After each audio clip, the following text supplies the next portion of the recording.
You're officially live on YouTube for the Thursday edition of the Not Your Average Investor Show. The JWB Rental.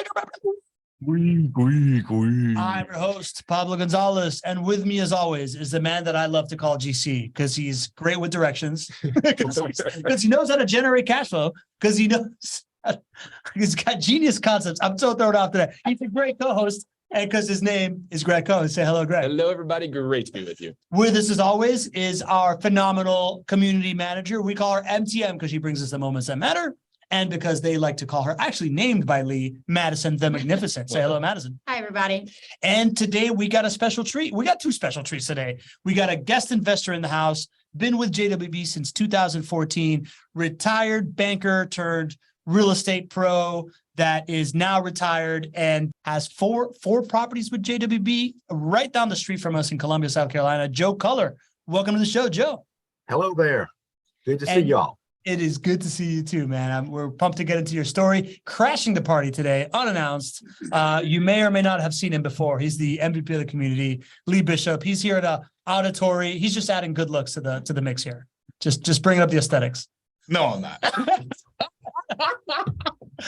All right. And like we said, like we like to say, you know, if you're watching us live on YouTube right now, we love having you. If you're listening on the podcast, you're probably not seeing the mayhem that's ensuing, and it's a little bit confusing. But the best way to experience this thing is go to NYAIS.com, register. We do this thing live on Tuesdays and Thursdays. We got a full-blown community here in the house.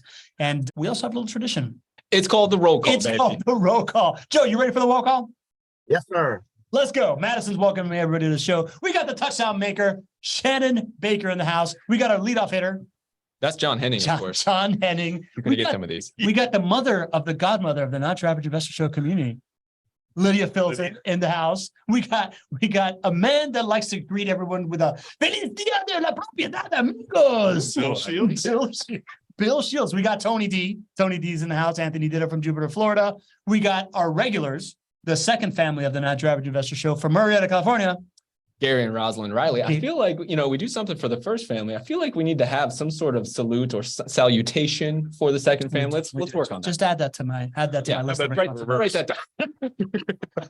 It's true. It's true. The Rileys deserve some kind of salute. We got the mountain man in the house. Bill Green. Billy Green from the mountains of Colorado. We got the early bird in the house from Columbus, Ohio. There we go, Mr. Dean Curry. Mr. D. Curry in the house. We got Steve Facchetti. Steve Facchetti. All right, another one name. from Columbus, Ohio. Welcome to the party, Welcome Steve. to the party, Steve. This is as weird as it normally gets. Let me know if I'm pronouncing your name correctly, please. I like to butcher names, but I like to pronounce them better. We got the ringmaster in the house. Andrew. Drew Barnhill. We got Hervé Francois from New Jersey with a What Up fam. What's up, Hervé? Good to have you here. Who else we got? Walt Hart. Walt Hart is becoming a regular. Walt Hart is becoming a regular. Well, making yourself at home, Walt. Just pull up a chair, buddy. We got Denny Davis checking in from Germany. Guten Tag, Denny. Guten Tag. Good to have you in the house. We got Gerard Wendling, another regular in the house, saying, hey, peoples. We got Marilyn Cotterman. Anybody know where she's from? Almost also France. What's that famous for? You see? That's the home of the manatees, It's the home Pablo. of the manatees. We got Marilyn in the house. We got a Not Your Average Investor guest. If you're checking in from the cell phone text, you come in as Not Your Average Investor guest. And we got Pedro Nacianceno from Jersey. We got the full. Oh, okay. Facchetti. Steve Facchetti. All right. Fantastic. We got you, Steve. Steve Facchetti. Good. I'll remember that. Most likely. Promise. Jersey. Pedro Nacianceno. Good to have you, buddy. And the first families here. The patriarch and the matriarch, Ken and Carolyn Moline. We salute you. Well done. Well done. And after we get done with the roll call, we get to move on to my favorite segment. Joe, you know what my favorite segment is? Oh, what is that? It's when Madison shares good news. What's the good news, Madison? Hi, everybody. I have so much good news today. I don't even know what to do with myself. All right. So first and foremost, the MVP is in the studio. Great news right there. Second round of good news is we get to meet a lot of the clients tomorrow on our monthly client tour. We have a lot of familiar faces. We have Dwayne and his wife, Christine Averill. We have Gabrielle. We have Jeff Wonder. We have Keitha. We have the MVP and Miss Jane, the real MVP. We have Leslie Wilson. We have Chris Galla. We have Cliff Wong, and we have the fairy godmother herself, who's going to be here, Jen Filzen. I'm super excited. Then Saturday, we get to hang out with them and even more of you in our downtown tour. It's going to be a day full of education, laughs, hugs from Lee. It's going to be a great time. And then also another set of good news is that you all need to be challenged a little more. So we have decided to extend the raffle to Lucky St. Patty's Day, 3/17/23. And we have upped the goal. We have decided to challenge you all. Instead of $2,500, we are challenging you all to raise $10,000. The stakes are pretty high there. Oh, yeah. So I will, if you're part of the Facebook group, it's going to be posted in there with a cool little graphic to send your family along with the link. If you want to donate and participate, you could walk away with half of the earnings. So you could walk away with $5,000 at the end of it if we hit that 10. And you go to a simple site, JWB Real Estate /raffle. What if we're not comfortable with PayPal? Is there a way to send money to JWB for JWB Cares other than PayPal? There should be an option on that link to pay with a credit or debit card instead of through PayPal. Okay, good. Okay, so jwbrealestate.com/raffle. Yep. Gonna jack it up to 10 G's. We did. So first of all, thank you to everybody who has donated already. I don't know exactly what the number is, but it's probably over $2,000 that we raised. And, you know, when we came to you guys and to the community, we said, listen, this is an opportunity for us to do this, really. We didn't really involve the rest of clients or our team up until that point. And so it was really us. So I'm so thankful for everybody's donation to raise $2,000-ish, somewhere around there, out of our little spot here in the internet and community and all that good stuff. One of the reasons that we decided to up the game a little bit is we had such a great response, and we said, listen, we've got 100 people inside JWB. We've got 1,500 clients. Why don't we really rally around this and do something bigger and better? And so that's really why we decided to up the game as well. And so if you're a JWB client, not only are you going to be made aware of it through the show here, but you're probably going to be getting a call from our team. We're going to be rallying our team, rallying our network, rallying our community. And of course, we would love for you all to continue to rally around us as well. But this $10,000 goes directly 100% to building a brand new construction home, which will be given away to a very deserving veteran here in Jacksonville. So an amazing cause. We've done an amazing job as a community up until now. And if you can find it in your hearts to continue to donate, we would certainly be appreciative. So jwbrealestate.com/raffle. And again, thank you all for the love and support. And again, that's good news. Thanks, Madison. Way to bring it. All right. So let's get to our guest investor today, Joe Culler from Columbia, South Carolina. Joe, as a guest investor, can you tell us a little bit about your experience as an investor? What are you investing in? How long have you been doing it? Give us a little history. Okay. Primarily, I had always invested in the stock market, and being a banker and being in that environment, that was the way to go. And of course, we in the stock market experienced some trying times in 2008. And we all lost a lot of money on paper, but I continued to hold. And when my money came back in around 2014, I decided to make a change. I wanted to sleep at night. I wanted something with less volatility. So, I came to JWB through fortune builders, just like you all did. And they have helped me figure out how to take a stock portfolio in an IRA and use it to buy houses. And so that's what I did. I set up some companies and transferred the money into a bank account and purchased 3 houses in August of 2014. And at that time, in fact, I was talking to Adam Eisman. He was on the phone with me on August the 15th. And JWB at the time only had about 600 houses in their portfolio. And we talked and we went over the economy of Jacksonville. And, like I previously said, I picked Jacksonville out of all of the places that we were talking about with fortune builders because I could get in the car and drive down there and see what I was going to buy, what I had purchased. So the economy looked great. And Adam put me in 3 different places in Jacksonville. put me in the north side, Arlington, and west side. So I had a triangle. You can draw a triangle with my homes. And so they took care to make sure I was diversified even within that geographic area. And so after 8.5 years and traveling to Jacksonville when I can on tours and on every property turn, I come down there and I work with the property manager on, how we should refurbish the property. Here and there, we make suggestions, and sometimes they'll do what we say. And sometimes they counter and say, we don't think you should do that. So we respect that. And throughout the process, my returns have been great. And having 3 houses, you never have a period of where you have a negative cash flow, because you always probably have 2 houses up and running, even when one house might be down for a month. And in my 8.5 years, I don't think I have experienced more than 1 month of vacancy from each house. And so, and then the property team, I mean, you really can't believe the organization, the systems they have in place. It's just, I mean, they have residents care teams that help the residents maintain versus that come up in their life so they can keep paying their rent. They have a good team that puts good tenants in your house, and they have 2- and 3-year leases. And the employee culture is unbelievable. They have very little turnover. And one time when my wife was there, we were, there for about a day and a half.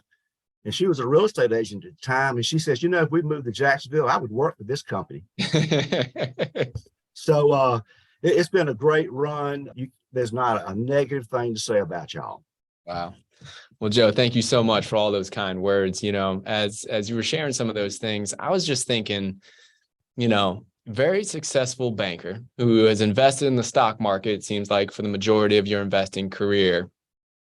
Would you have ever told yourself that you would have cashed in that stock portfolio and owned 3 rental properties in a city 1,000 miles away from where you live? Was that ever on your radar before you jumped into this? No, it was not. It was a gradual thing over a couple of years.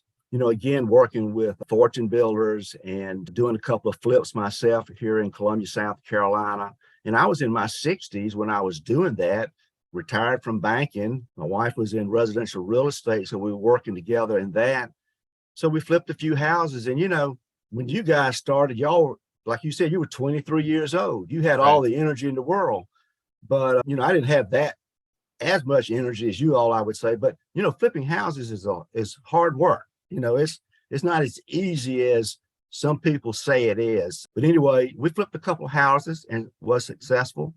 And then at the same time, I was looking at other ways to invest what I already had. And fortune builders helped me realize how to do that. And then, like I said, the stock market was up and down. Once I did this investment, I still had money in the stock market, but it was just so much more pleasant sleeping at night, a lot better. Yeah, absolutely. I think for all of our communities listening here, right, Joe's story it just hits on so many points here that we kind of hit on every once in a while, right? The fact that, so many folks will say, geez, well, if I'm not 30 years old, I'm too late in this game. Or if I'm not 40 years old and then I'm too late to make this a positive experience for me. If I'm not 50 years old, right? Or many people will say, hey, listen, I don't think it's possible to invest with my retirement account into rental property investing, right?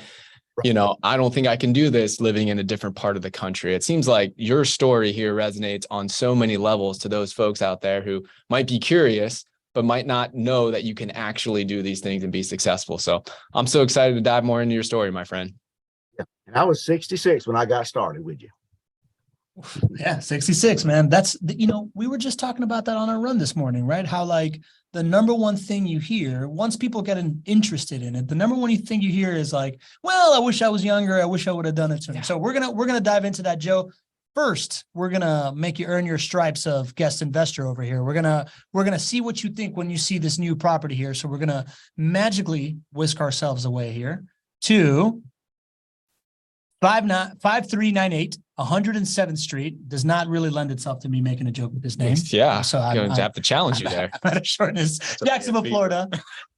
32244. We're looking at a home with a purchase price of $218,000, monthly rent of $1,488, 3-bedroom, 2-bathroom home of 1,216 square feet, finished construction status, average duration of resident stay 4.5 years, annual appreciation rate, which is best in class here in Jacksonville for cash flowing markets, of 4.6%.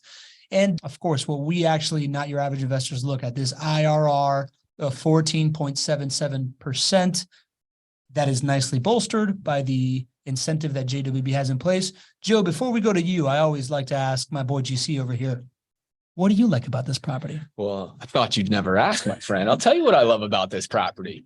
Number one, we always want to focus on your IRR, right? Your return on investment here. And as we're getting closer and closer to 15% now, I mean, that is just that's positive 15%. And a lot of other asset classes right now, we're talking about how much are you going to lose, right? So the ability here to consistently perform and earn a rate of return similar to 14%, 15. You getting a call over there, Lee? Well, that's definitely something to take advantage of.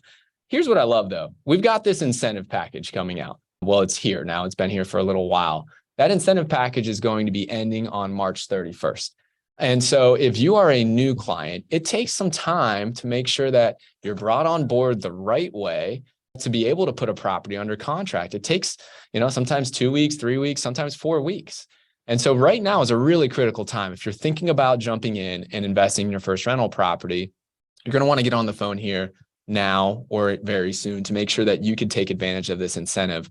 That incentive comes with about $10,000 in costs that are saved by you. This is our largest incentive package ever. But what I really love about this property is it comes with an additional $4,000 in incentives that's over and above this $10,000 incentive package that we have. That's right. That's right, Lee. I want to get your impression on this too, because you and Joe have seen a number of these properties. And so maybe we'll get both of what you guys like or what you don't like about this property. But here's what I like. So in addition to the $10,000 incentive package, it also comes with a rent credit. So we purchased this home with a resident in place. The resident is paying lower than market rent. So what happens is JWB covers the difference in that rent for you. So you get $1,000, $1,056 in a rent credit that is delivered to you at closing for the client that purchases this property. In addition to that, there's an additional maintenance credit of $3,000 on this property. That's over and above what is already there in that $10,000 incentive package. And we do this because when we go in and we buy a property that already has a resident in place, we do an inspection. And if we determine that there are costs that we should be spending money on, that we would spend it on to bring it up to the standard, well, we give you that credit so that we don't have to displace the resident. We don't have to do the work right now, but that credit is waiting for you at that time when that resident would leave. And that $3,000 additional will go towards any maintenance costs and any turn costs that you have in the future. So there's a lot to love about this property, and that's what I love. It's been a while since we have a credit, right? Like we haven't had that for it used to be pretty regular, probably about a year ago. And these days there haven't been a lot of those. So interesting to have one back, right? That's true. Joe, when you look at this thing, where does your eye go first? What is your brain pinging first when you start looking at these properties? I like the curb appeal on this property. It looks very neat. I mean, it looks solid, good roof. And I like the fact that the duration of resident stay is 4.5 years. So that limits your property turns and, maintenance expenses in that area. Is that something you've learned, Joe? Like where did you learn about the benefit of appreciating that duration of resident stay? Well, I mean, here in Columbia, South Carolina, rental homes around here maybe get 1-year leases, and they're mostly college students. And every 6 months you see a pile of junk on the street. And so I can appreciate down like in Jacksonville, where you have the 2- and 3-year leases, maybe 4-year leases now. And so you don't have those property turns, and property turns do come up, but you have less of those, and that just saves you a lot of money. Yeah, man. I feel like us having gone to Gainesville, we were very tainted by this idea of like student housing and that being a good investment for cash flowing, right? And he talks about the same thing. You got USC over there, University of South Carolina, Right. in Columbia.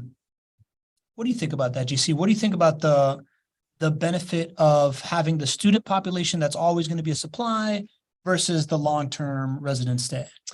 You know, it's just a different way to skin the cat in rental property investing. It's different. Just like short-term rentals are different than long-term rentals, student housing is different than long-term rental property investing. You know, there's some upside there, right? You can get really great rents around universities. You typically can get mom and dad to guarantee on the lease, which is nice from that perspective, you know, but I know how I treated properties when I was renting them in college, and I don't think we need to, I think all of you did the same thing. So, you know, so there's downsides there. So, you know, to me, all it would wrap up for me is, you know, more active management is what's required. And is there more upside? Yeah, there is more upside. Is there potential downside? Yeah, there's more potential downside. And so it's just different. So if you are looking for as close to set it and forget it as you can, you want consistency, which is, you know, obviously very, very important for Joe coming out of his stock market experience and seeing the market take a dive during the Great Recession. You know, consistency was really important to him. Consistency is all about long-term rentals, and that's why this one wins. Interesting. Joe, what about price point, man? Like, what do you think? What do you think when you see this? What's the first thing that goes through your mind when you see this $218,000 purchase price? Well, you know, because I purchased back in the day, prices are higher today. So, it looks high to me, but I'm not buying today. But if you're wanting to buy and hold, you know, what happened in the past should happen again in the future is the way I see it. Yeah. And for Joe, we're going to get into his client journey here. So it's tough if you're an older client and, you know, you look at what Joe bought his properties for, between $80,000 to $95,000 roughly is what he bought his properties for. And they look very similar to that one. Yeah. And they're actually very close to that one. But the good thing is that when you look on the other side and you're seeing how appreciation has worked in Joe's favor, right? That's why all 5 profit centers working in your favor, how you win over the long haul. And so, yeah, it's a little bit of, you know, and Lee, I'd love to get your impression too. You've been investing for a while here, right? You know, when you were buying your properties, it was less than 218,000, if I remember correctly, at least on some of them, right? No, all of them. I mean, my houses were 155,000, right? But the 155,000 at 219 is now this 218,000. So it's the same entry point that I got into. If you look at inflation and how much I had to pay for the house and how much money it was worth, that's your entry point, right? So, you know, they always say, when's the best time to buy is now, because that's the price of my $155,000 house now. There you go. Right. So just curious, can you hear, by the way, I just realized I've had some that was flawless, by the way. I just realized I was going to do the full disclaimer that we only have 2 sets of headphones. So just follow. That's fine. I'm reading lips. You're reading lips. It was really good. I guess I won't put you on the spot like that's all right. You can. I'm good. Interesting. So Steve Ficati has a question. How does financing look for a property like this? How much down, rate, availability? Do you want to answer that for him? Yeah, absolutely. So you should just think about your normal vanilla conservative loan that is a typical Fannie Mae or Freddie Mac backed loan. There's nothing crazy about these types of loan products. You know, expect to put down typically about 25%. You can put down as little as 20%. Some clients choose to put 30% down. Your interest rate will be about 5.5%. That is assuming you buy by March 31st. And the reason that is important is because that $10,000 incentive package, we use a portion of that to buy down your interest rate for you to make sure that you get down to that 5.5% rate. Yeah, it's a 30-year fixed loan, so nothing too crazy there. So how much down for something like this would be? Yeah, you know, 65,000 or so. I mean, we can pull up. You want to pull up the valuation, or let's put the here. If anybody wants to fiddle around with the valuation, you can just go to jwbinventory.com and you can pull up this exact evaluation that Pablo's pulling up right now. Right. So here, if we zoom in and we go to the analysis conventional financing time, you see this 25% down payment. And that means that you are in for total investment of $55,590. There you go. One in particular, Steve. Factoring in But the it seller would be more if it concessions. was a non-recourse loan because you'd have to put 40% down or 50% in some cases. So Correct. That's true. So this is assuming that it's conventional financing. If you'd like to purchase in your retirement account, you can get a loan for that. The terms would be different though. Like Lee was saying, it'd be typically 40% down, sometimes even more, sometimes 50% down. Your interest rate will be a lot higher than 5.5% just because that's a very niche product of a loan. And your horizon is shorter, usually about 10 years is the length of the term for that, for a non-recourse product. Yeah. Yep. And Steve, just wanted the last thing that you asked about, 5.5% is here on the sheet as well, right? So you just find it this way. You can get this stuff online and mess around with it yourself. Fiddle around is how we like to call it. Joe, I want to go back to your story, man. When you were thinking, so you took the Fortune Builders course, right? Like you were in Fortune Builders, you started flipping, and then you decided to start taking money from the stock market, putting it more into properties in your 60s. Can you just give us a little perspective of, were people around you surprised? Yes, I remember my financial advisor, I had asked, I was dealing with Wells Fargo at the time, and I said, can I invest in houses? And she said, well, you can do a REIT, but, that's not like actual owning the house. So, I told them what I was doing, and I didn't have any really pushback against that. It was, quite easy, really. And, it was just a good move because I just can't say enough. I could start sleeping at night. And okay, so Fortune Builders, I got to trust them a whole lot on a lot of things. And so when we started looking at properties, I had a trust with them at all the areas we were looking at. And they went over the metrics, the economic metrics of all the areas. And Jacksonville, was right there, heads and shoulders above the rest. And so I didn't have any problems when they referred me to JWB. I didn't know JWB as well as I would get to know them, because I didn't really get to know them until I went there myself. And I had already purchased the properties, online. Right. 3 properties in one day online. And, I had a little buyer's remorse maybe initially, have I done the right thing, But that was quickly resolved, in the next day or so. And, when you make the investment, even though my wife and I were working on this together, I made the final decision and I made the investment. And she's always praised me for making this investment. She just, she says, I'm a financial wizard, for what I did. And so it's always been good. And then when you get to know JWB, it's even better. So I really have not had a sleepless night since I've done this 8.5 years ago. Man, I don't know if there's a better goal for a company for long-term success than to make your wife call you a financial wizard. I think if we could do that, we're going to be real successful for real long. Yeah, for sure. Oh man, that's just fantastic. Joe, I'm curious. So, obviously you're in the financial world. You've been in the financial world for a while. And then you made a decision to take a significant portion of your money that was in the stock market and put it into rental property investing.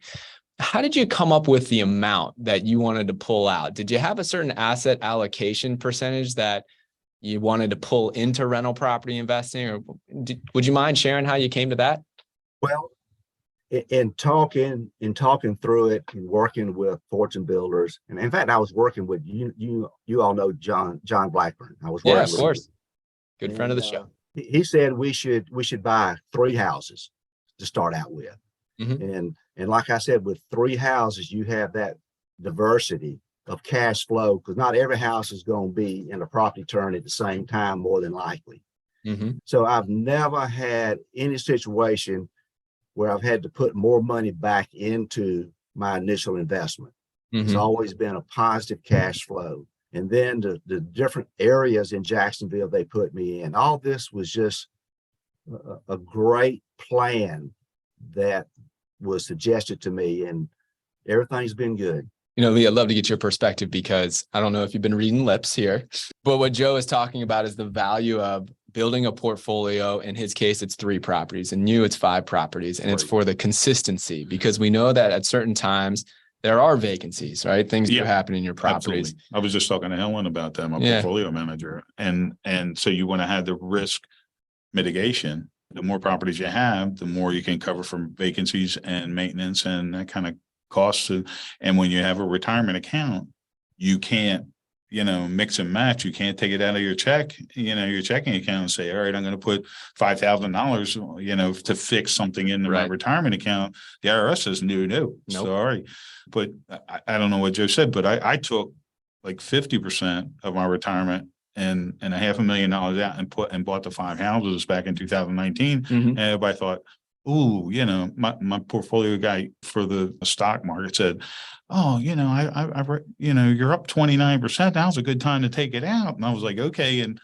And I swear to God, I bought the houses in like March when the stock market took a 30% dip Goodness, that's right. of In 2020. Yeah. Everybody said, oh, you're a genius. Why don't you tell me about that? And I said, I'll tell anybody that wants to.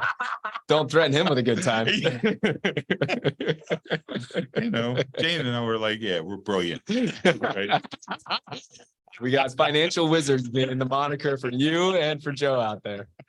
Greg, another point is when you have a property turn, and that's an opportunity to refurbish your asset. And I had a property turn once, and I put $6,000 more back into the property to bring it up to what I think was par. Mhm. I don't want to be a slumlord. I want Right. my properties to be tip top.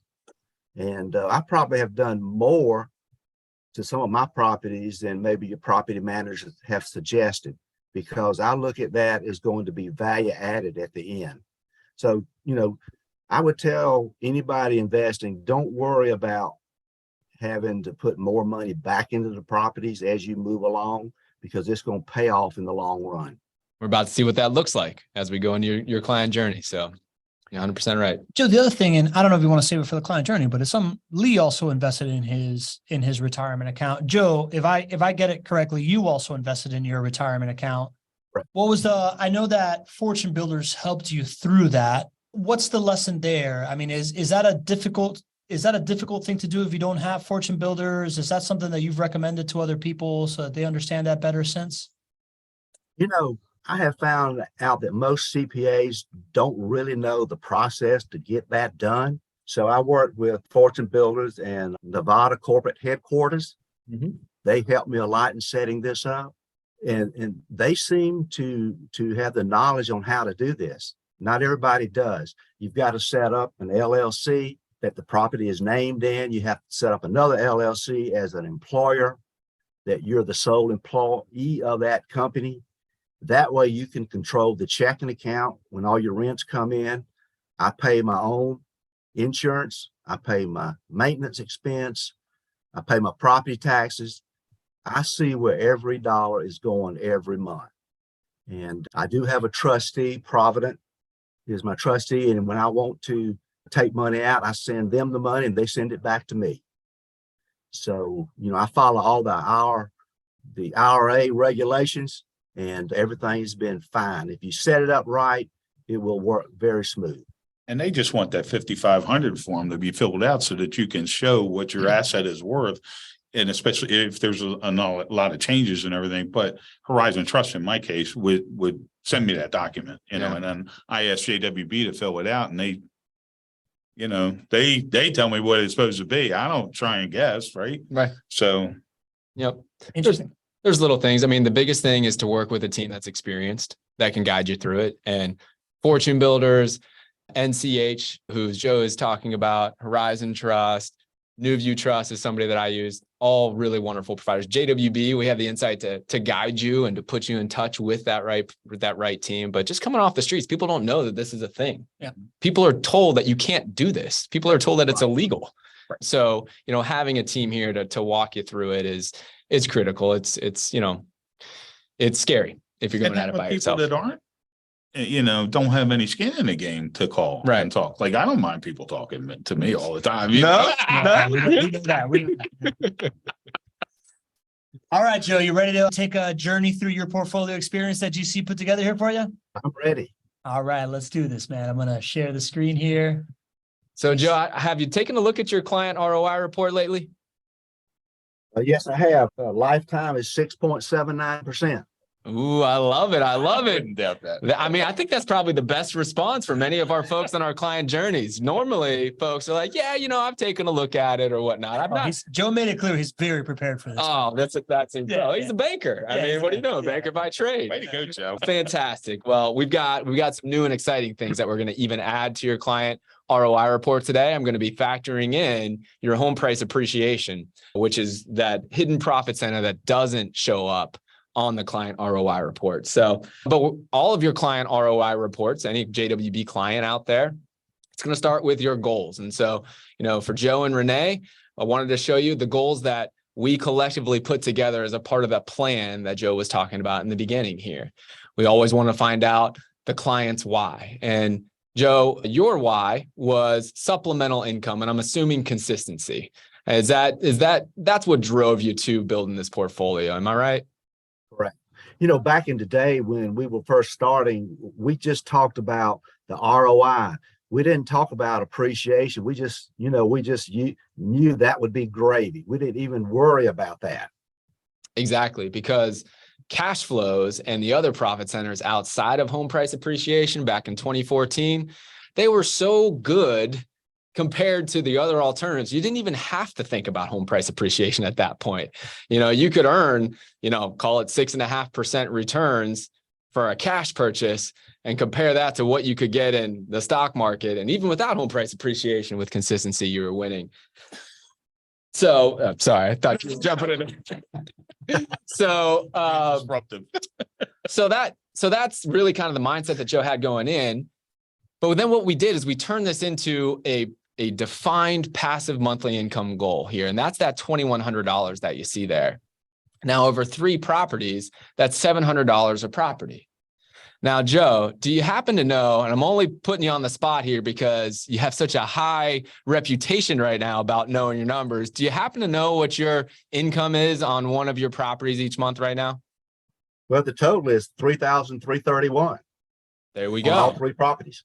There we go. Not So $3,331. So it's about $1,100 per property is the net income that he receives per property. So when we built this in 2014, each property was accounting for about $700 of net income. So when we talk about how this asset class is like a fine wine and it gets better with time and how cash flows grow and grow over time, this is what you're seeing for Joe's portfolio. He was expecting $700 a month in cash flow in year 1. And now we're, call it 8-9 years into this, and it's actually at $1,100 a month. Pretty cool, right? Cash flow tomorrow. Cash flow tomorrow, right? Love it. And then, yeah, we can keep going there. So we've got our 3 properties here. And then I want everybody to see the properties that Joe purchased here back in 2014. Joe, thanks so much for allowing everybody to see the information here. Your purchase prices are incredible, but the reality is that was the market value in 2014. So it's not like Joe was buying below market value. And just like Joe mentioned and Lee mentioned here, when we're looking at the portfolio of the client who purchases the house for the property of the week today, in 10 years, they're going to look back and say at $218,000, they're going to go, oh my goodness, I got a steal.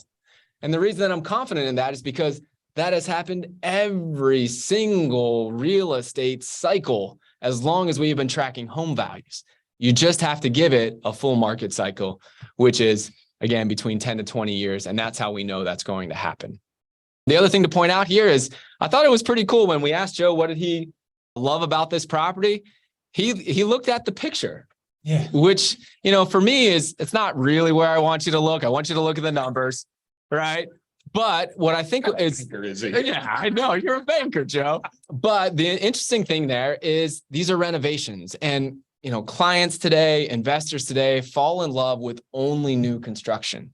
When we look at Joe's experience in his portfolio, you can kind of see on those small pictures there, those are all renovated homes. And they all look very similar to the one on the property of the week today.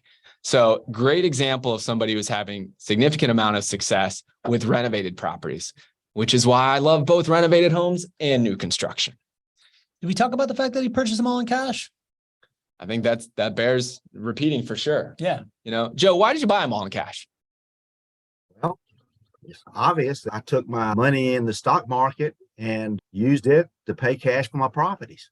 I love it. I mean, when I think about the beginning of this call, we heard his prior experience and how he wanted to sleep well at night and he wanted consistency of income, right? And he wanted maximum cash flow as he is, in retirement now. No more erosion of capital. No more erosion of capital, right? Consistency, preservation of capital, right? He had just been through the Great Recession back in the day, right? Capital preservation was important.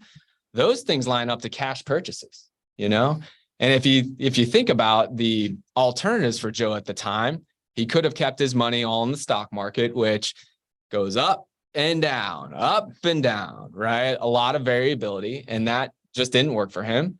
He could have gone to bonds, which are consistent, but they don't earn the type of returns that Joe has earned consistently here for the last 8-9 years. And so that's why he was seeking an alternative. Okay. There you go. Did you get that right, Joe? Got it right. Yeah. All right. So now we're going to get into some of the nitty gritty details here. So we're going to take a look at your highest return on investment for your properties. And again, this does not include home price appreciation. And then of course, we'll take a look at the lowest performing one.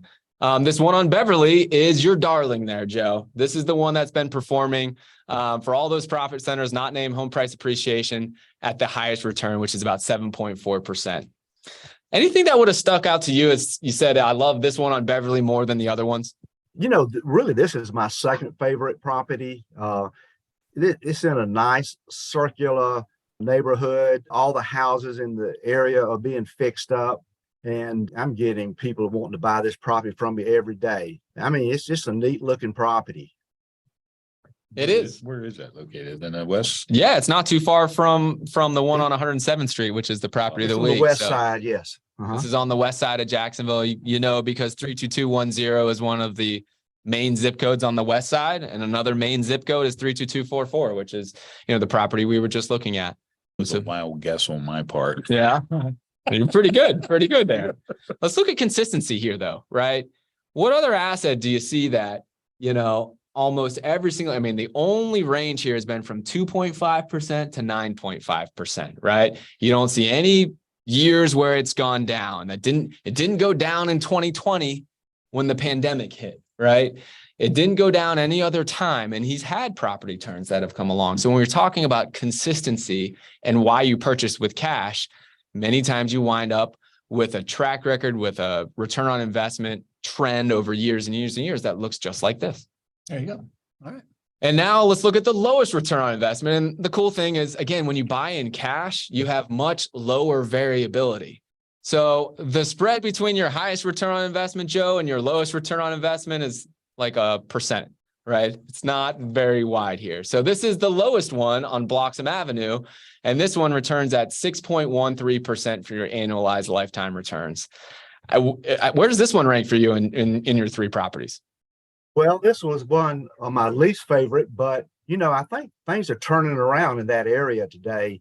I'm getting a lot of activity of people wanting to buy this house too. And I think the last time I rode through the neighborhood, I see a whole lot more improvement in the last few years in this area. Anything you can say about the area that you know of yourself? Well, yeah, that's right up there on the north side. It's one of our 4 main neighborhoods there, right up in 32208. We have a significant amount of homes that we have built and that we have renovated and that we manage in that area. And what I can tell you, just actual quantitative data, is that rents have gone up significantly. Home prices have gone up significantly in that area. So this is one of the fastest growing neighborhoods in all of Jacksonville, and probably one of the state. Yeah. Zillow did a breakdown of the fastest growing neighborhoods. And I think this was in 2021. So the data might be a little outdated, but 9 of those neighborhoods, 9 of the fastest growing neighborhoods were in Jacksonville, and 32208 right around here on Bloxham was one of those neighborhoods that was identified as the fastest growing in the state. Nice. Joe, you have a real clear kind of like what your favorite properties are. You got them well ranked. It sounds like it's because you go to these neighborhoods a lot and you drive around. Is it just an aesthetic preference that you're talking about, or are you just talking about experience, or what is your ranking system for favorite property? I look at the aesthetic value. Okay. I look at, I like a neat looking property. One thing I learned about investing with JWB, when you renovate a property, there's two ways to do it. You could renovate a property for someone to live in the house and buy the house, or renovate a property for an investor to buy. You might not go through the whole punch list when you buy an investor-owned house, but you're looking for return, and you don't need to have it perfect. And the two houses I flipped here in Columbia, I want them to be perfect. So I probably put a little more money in those houses than I should have. But the numbers work real well the way they do it. But at the same time, I want to make sure that I keep them up as well as I can for the long term. Well, Joe, just what I was going to say is just kind of comment on some common themes that I hear from a lot of our clients. And it's not just enough to earn a high return on investment. It's actually not just enough to have a great experience for clients. Clients want to know that the resident on the back end of this is winning as well. And it sounds like that's really, really important to you. And there's a number of different ways to do that, right? We obviously are here to deliver a better return on investment. So, we're gonna guide you a certain way. We're gonna say, Joe, this isn't something that I think you need to do in order to get max rent or to get this thing rented out quickly. Have we had some of those conversations with you? Yes. Yeah. But at the end of the day, we want to make sure that this is a win across the board. We believe that everybody can win here. The resident can have a better experience renting Joe's home and your home out there than they could in any other home on that block, right? And Joe can have a great experience like he's had and have a better return on investment and sleep well at night. And JWB can earn what we earn along the way, stay in business, and be here for hopefully many, many years to be able to serve clients. So you can do all of that. It's not like the resident has to lose for the rest of us to win here. I like that message, man. I like that. All right. You ready? He's had these houses since 2014. Yeah. The average stay in the house has been 4 years consistent, or has he had a lot of time? I didn't ask. Joe, I'm putting you on the spot, brother. Well, I didn't research what I love it. I've had very little turnover. And Yeah, on the very next little. house you're going to see on Eaton, I believe when I purchased the house, there was a residence in the house and they stayed there 6 years. Beautiful. It's amazing. That's beautiful. Yeah, that's how you win. We say it over and over And and I over knew again. Joe would know. Yeah. You would not.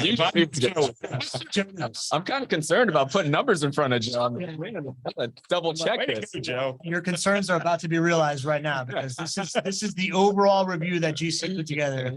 Tell them what we got here, GC. So Joe, this is how we break down all 5 profit centers. And so this is in addition to what you see on the client ROI report.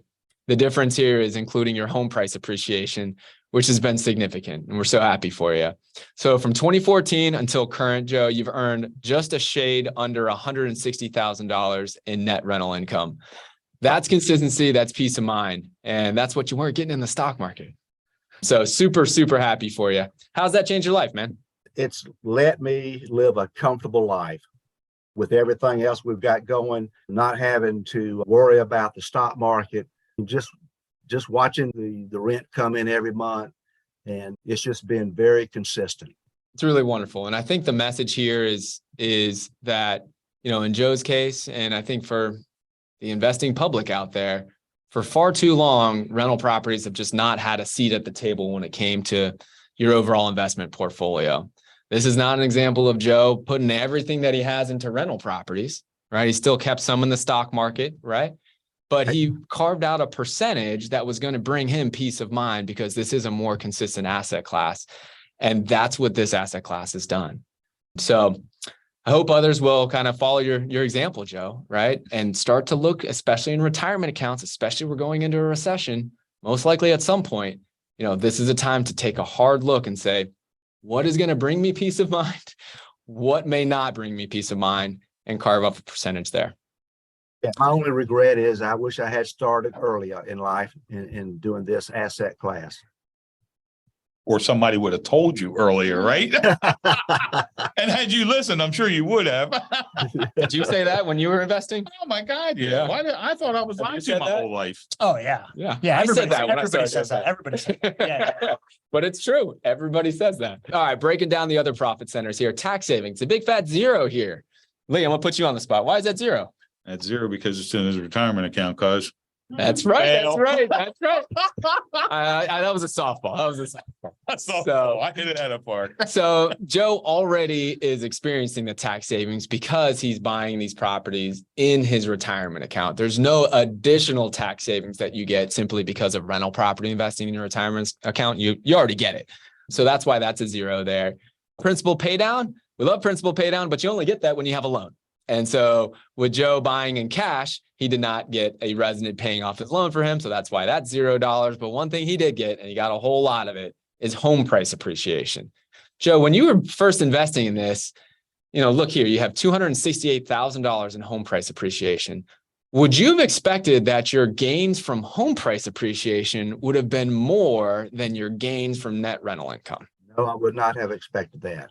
I didn't even really think about it that much. I just knew, based on the history of real estate, I knew I was going to have the appreciation. And the important part to me at first was getting the rental returns, to supplement my other income. And actually, in my case, even the rental income was gravy. I could take that money and put it in another savings vehicle, and is what I did. But it was like having a cushion to fall back on if you needed to. It's fantastic. I think that's a perfect way to look at rental property investing, especially if you're investing with cash, right? The first criteria, we need to have solid cash flow consistently coming in. And after that, we can think about potential upside, which is what we have with home price appreciation. So yeah, man, you did a great job. Did a great job with this investment. Of course, inflation hedging is in your benefit as well. The CPI is still at 6.4%. That is still incredibly high compared to where it should be. And when we talk about erosion of capital, others who are not earning 6.4% are having their wealth and their paychecks eroded by inflation. You don't have to worry about that because your rents are going up and your home prices are going up.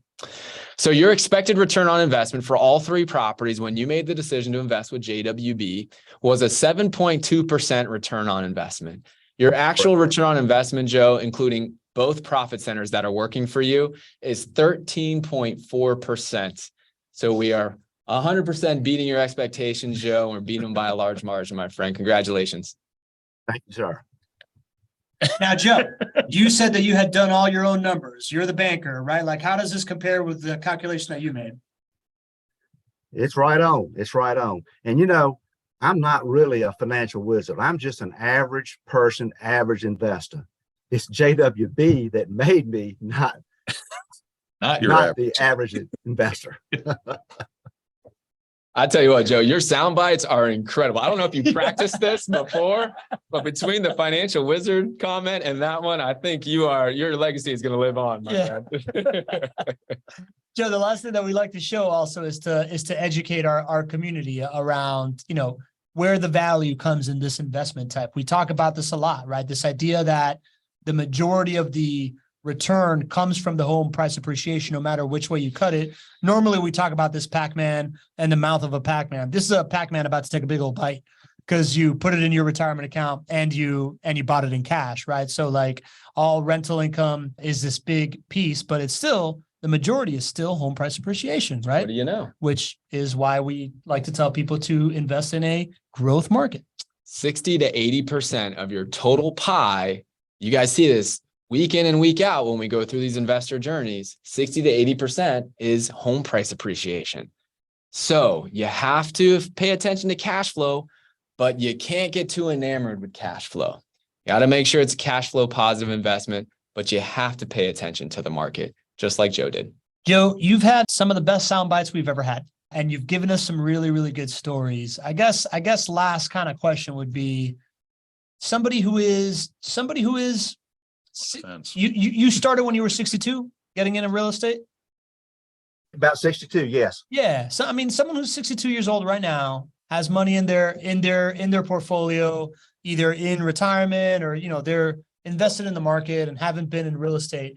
What advice do you think that is something that they should hear as far as investing in real estate or based on your experience? What would you tell someone?